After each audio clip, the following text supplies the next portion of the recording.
So you've just reached the 1-year milestone of your hair transplant. You look into your mirror, see a fuller hairline, and think, mission accomplished. But here's the thing, this isn't your finishing line. It's just the end of the first lap.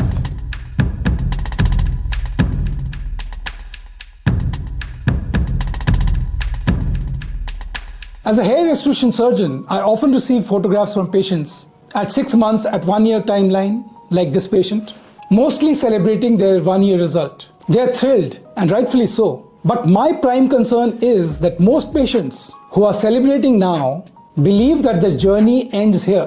Even patients as young as 25 feel they've crossed the finish line. But the reality is something different. Hair loss, hair restoration is an ongoing process. While the transplanted hair is relatively permanent, your native hair remains still susceptible to androgenetic alopecia, the onslaught of DHT which continues unabated. So without continued care, you risk compromising the results that you worked so hard to achieve. So today, let's talk about what happens after the 1-year mark. Let's explore the importance of maintenance, the role of medications like DHT blockers and stimulants like minoxidil, and how to ensure how your hair continues to thrive. Because in the journey of hair restoration, the 1-year milestone is not the end, it's just the beginning. Reaching the 1-year mark post-transplant is a significant achievement. All the transplanted hair have grown out, taken root, new hair growth is evident. Yet it's essential to understand that hair loss is a dynamic process. By doing hair transplant, we are not stopping genetics in its steps. While the transplanted hair is relatively permanent, the native hair continues to remain susceptible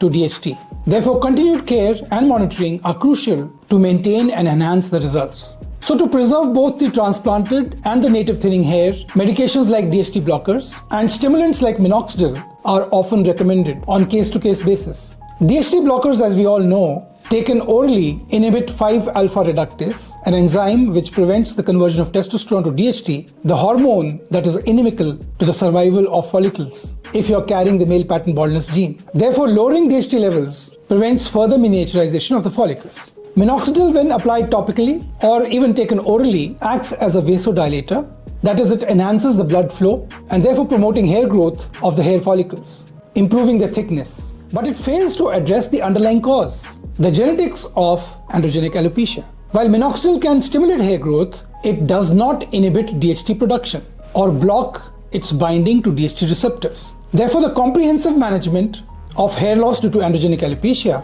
combining these two medications can have a synergistic effect in maximizing hair retention and growth. Every patient's response to medication varies, and this necessitates a tailored approach, a customized approach patient to patient. And some patients may experience side effects, such as scalp irritation with minoxidil, or side effects due to hormonal changes consequent to DHT blockers. In such cases, adjusting the dosage, switching to topical formulations at times, or altering the application or ingestion frequency can go a long way in mitigating side effects while still maintaining efficacy. And regular follow-ups allow for monitoring progress, assessing hair density, and making necessary adjustments to the treatment protocol. This proactive approach ensures optimal outcomes and addresses any concerns, if there be any, promptly. A common question that I keep getting every day is, when is it appropriate to stop this medication? Well, the answer depends upon the stability of your hair loss. And indicators of stabilization include consistent hair density, absence of shedding, and patients' continued satisfaction with this hairline. Once stability is confirmed, a gradual reduction in the dosage and frequency under medical supervision may be considered. However, it is crucial to understand that stopping treatment can lead to resumption of hair loss in susceptible areas. Hair loss is not a one-time event, but a continuous journey. The relationship between the patient and the doctor extends beyond the operating room. Ongoing communication, regular follow-ups, and shared decision-making are vital components of long-term success. And this enduring partnership between you and the doctor ensures that you receive comprehensive care tailored to your evolving needs. So achieving results at the 1-year mark may be a significant milestone for you. However, maintaining and enhancing these results requires ongoing commitment, personalized care, and a collaborative doctor-patient relationship. So by embracing the journey beyond the first year, patients can enjoy sustained hair health and confidence for years to come. Thank you for watching. If you have any questions, let me know. Leave a comment in the comment section below. If you want a personalized consultation for your hair transplant, do call us or message us on the WhatsApp numbers above. And if you haven't subscribed, please do. Your encouragement keeps the channel going. Have a nice day and God bless you.